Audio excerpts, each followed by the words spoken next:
आप सभी का हमारे एक नई कहानी में स्वागत है। तो आप लोग हमारे साथ वीडियो में बने रहिए। शोभापुर गांव में कमला अपने पति घनश्याम के साथ रहती थी।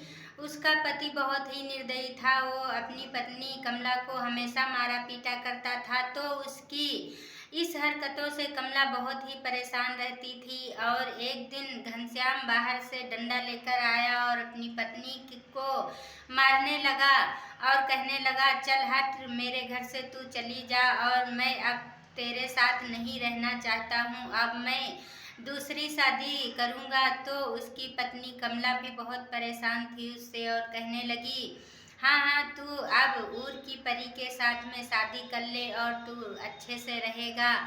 उसका पति जैसे ही घनश्याम इतना सुना और कहने लगा, कहाँ पे मिलेगी ये ऊर की परी, कौन है और कहाँ मिलेगी, मैं अभी जा करके उसी से शादी करूँगा। कमला कहने लगी, वो इतनी आसानी से नहीं मिलेगी और उसके लिए जेल भी जाना पड़ेगा। हो सकता है तुम जेल चले जाओ। लेकिन घनश्याम ने अपनी पत्नी की एक भी नहीं मानी और कहने लगा कि तुम तुरंत बताओ कि ऊर की परी कहाँ मिलेगी, मैं अभी जा करके उससे शादी करूँगा। और तुरंत ही वहाँ से चल पड़ा। और कमला ने कहा कि उसको पाने के लिए बहुत सारी शर्तें हैं और जब तुम शर्तों को नहीं कर पाओगे तो तुम्हें जेल में डाल दिया जाएगा। लेकिन घनश्याम ने अपनी पत्नी की एक भी नहीं मानी और वहाँ से शादी करने के लिए ऊर की परी के पास चल दिया। चलते चलते बहुत दूर जंगलों में भटकते भटकते चल रहा था। और अब क्या, उसको तो शादी करना था। वो ऊर की परी के पास ही जा रहा। चलते चलते जब ऊर की परी के पास खड़े सिपाहियों के पास पहुंचा और कहने लगा, मैं घनश्याम हूँ, मैं ऊर की परी के साथ में विवाह करना चाहता हूँ। उसके दरबारी हंसने लगे और कहने लगे, अरे हाँ चल, बड़े बड़े आकर के और जेल में पड़े हुए हैं ऊर की परी को पाने के लिए, अब तू आया है, चल तू भी जेल में सड़ना चाहता है। और तुरंत घनश्याम को लेकर के गए अंदर और कहने लगे, ऊर की परी को पाने के लिए यहाँ 3 शर्तें रखी गई हैं। अगर तू तीनों शर्तों को पार कर गया तो ऊर की परी से विवाह कर लेना। और तभी घनश्याम ने कहा, अरे जल्दी बताइए क्या है शर्तें। और उसके सिपाही लेकर के अंदर गए और कहने लगे, बालू कंकड़ एक में मिला हुआ रखा है, तुझको ये अलग अलग करना है, बालू अलग करना है, कंकड़। इसके बाद दूसरी शर्त ये है, कुआं एक था और कुएं से सारा पानी निकालना था बाहर। और तीसरी शर्त है, तो जब ये 2 शर्तें पूरी कर लोगे तो तुम्हारी तीसरी शर्त अपने आप वो हो जाएगी। इतना सुनते ही घनश्याम तुरंत बालू कंकड़ को अलग करने लगा, लेकिन ये कुछ भी नहीं कर पाया और उसको उठा करके उसके सिपाहियों ने उसको भी जेल में डाल दिया। इधर क्या हुआ, कमला अपने सास ससुर के साथ रहती थी। जब बहुत दिन हो गए तो कमला अपने सास ससुर से कहने लगी, माता पिता अब उनको गए बहुत दिन हो गए हैं, हमें लगता है कि उनको जेल में डाल दिया गया है। अब मैं उनके बगैर कैसे घर में रहूंगी और मैं उनको ढूंढने जरूर जाऊंगी। उसके सास ससुर कहने लगे, अरे बेटी, अब तू भी चली जाएगी तो घर कौन देखेगा, और एक तो घनश्याम चला ही गया है, अब मैं किसके सहारे रहूँगा। तो कमला कहने लगी, अगर मैं नहीं जाऊंगी ढूंढने तो आप ही जा कर के ढूंढ दो, और मैं उनके बगैर मैं नहीं रह सकती हूँ। तो उसकी सास कहने लगी, बेटी चलिए, अपनी सुरक्षा को देखते हुए और तू ही जाइए, उनका पता लगाइए। वहाँ से कमला अपना भेष बदल करके और घनश्याम को ढूंढने के लिए ऊर परी के पास में जा रही है और अपना जो लेडीज वाला भेष था उसको बदल दिया और जेंट्स का भेष रख करके ऊर के परी के पास जा रही है। और चलते चलते एक घोड़े पे सवार होकर के चलते चलते जब कुछ दूरी पर आगे बढ़ी तो एक जंगल में एक महात्मा तपस्या कर रहे थे और उनके प्यास जोरों से लगी थी, तो उन्होंने पानी पानी कर रखे थे। तो कमला ने जैसे ही सुना और कहने लगी, चलिए कोई बात नहीं है, मैं अपना पानी इन महात्माओं को दे दूंगी और जिससे इनकी प्यास बुझ जाएगी। और जैसे ही कमला ने अपना पानी उस महात्मा को दिया और उन्होंने अपनी आंखें खोली, पानी पिया और कहने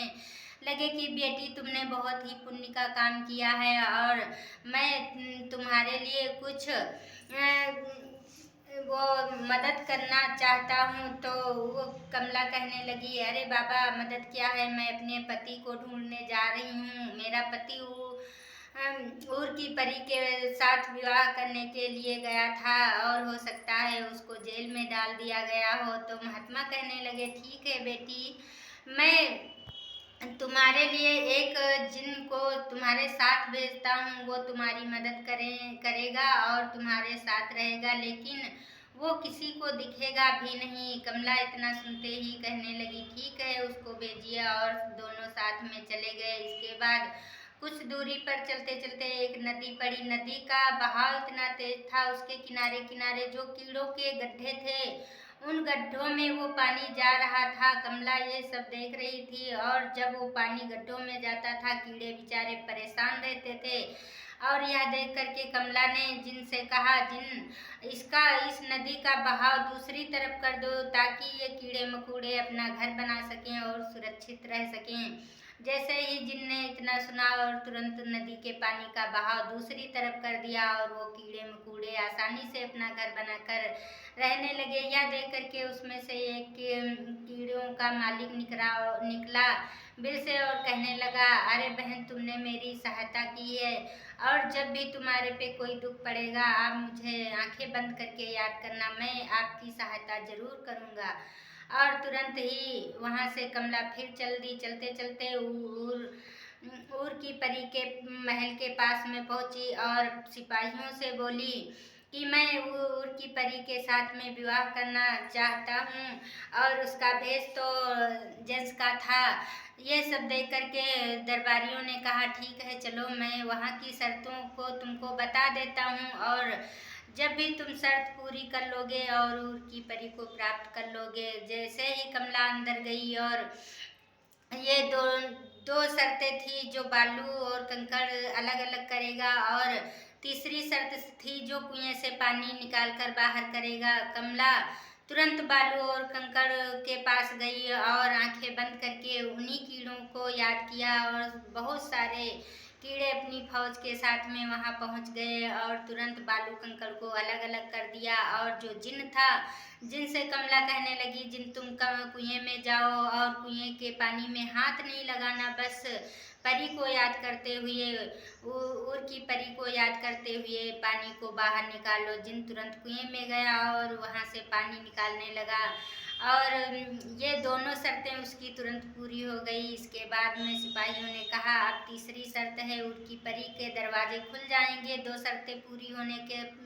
बाद जैसे ही दो शर्तें पूरी हुई और ऊर की परी के दरवाजे खुल गए, वहां पर ऊर की परी बैठी थी, लेकिन ऊर की परी की शर्त थी वो किसी से बोलेगी नहीं।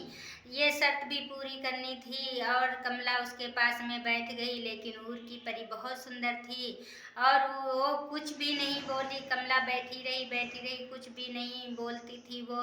इसके बाद में कमला एक ऊर की परी को कहानी सुनाने लगी। कहानी सुनाते सुनाते जब बहुत देर हो गई, और उस कहानी में ऐसा आया कि ये तीन राजकुमार थे, वो एक दूसरे की सहायता कर रहे थे। जब वो पहला राजकुमार जो था वो ज़्यादा सहायता कर रहा था, और जैसे ही कमला ने बताया इन तीनों राजकुमारों के बारे में, ऊर की परी को ये पता ही नहीं चला कि हमें बोलना है नहीं बोलना है।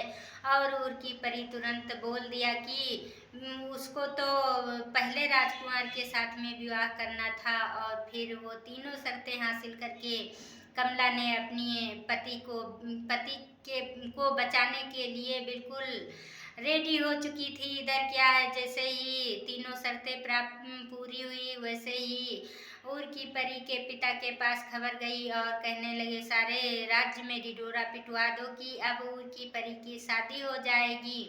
और जैसे ही ये सब सुना कमला ने, तो कमला अब इधर अपना भेष तो मर्दाना बना के गई थी। अब क्या था, इसके बाद में उसके उर की परी के जो माता पिता थे तो उसके पिता कहने लगे जितने लोग अब जेल में बैठे हैं कैद हैं उन सभी को छुड़वा दिया जाए और अब वो भी देख लें कि कौन है हमारी बेटी के साथ में शादी करने वाला। और तीनों शर्तें उसने प्राप्त की है। जैसे ही जेल के सारे व्यक्तियों को छोड़ा गया और कमला बाहर ही बैठी थी, उनकी परी भी बैठी थी। एक एक करके कमला को देखने जेल वाले जितने कैदी थे आने लगे और उसी कैदियों में कमला का पति घनश्याम भी था। जैसे ही घनश्याम बाहर आया और कमला उसे तुरंत पहचान गई। उसने कहा ठहरो कुछ देर, और इसके बाद में वो अपने बारे में बताया कि तुम तो मेरे पति हो और मैं कमला आपकी पत्नी आपको बचाने के लिए तीनों शर्तों को हासिल किया है और अब मैं आपको प्राप्त कर सकती हूँ। यह सुनकर के उसका पति घनश्याम बहुत खुश हुआ और कहने लगा कमला मुझे क्षमा कर दो, मैंने तो तुम्हें बहुत ही दंड दिया था और कहाँ शादी करने के लिए यहाँ फंसा था, जेल में पड़ा था, फिर भी आप मुझे बचाने आई हो। मैं तुमसे बहुत ही शर्मिंदा हो चुका हूँ और तुमने मेरी इतनी सहायता की और अब मैं तुम्हारा एहसान कभी नहीं भूलूंगा। और फिर अपनी पत्नी से माफ़ी मांगा। फिर पति पत्नी दोनों वहाँ से चले आए। उर की परी की शादी दूसरे राजकुमार के साथ में कराई गई। जब उन्हें पता चला कि ये लेडीज हैं तो उर की परी की शादी दूसरे राजकुमार के साथ में हो गई और इन्होंने तीनों शर्तों को हासिल करके अपने पति को प्राप्त किया। तो कहा जाता है पत्नी भी कितनी भी खराब होती है लेकिन अपने पति को कभी भी नहीं खोना चाहती है। तो आप लोग इस कहानी को सुनिए। कहानी अच्छी लगे तो लाइक शेयर और कमेंट करके बताना मेरी कहानियाँ कैसी लगती हैं। और अगली कहानी में आप लोगों का स्वागत रहेगा। तब तक के लिए बाय बाय।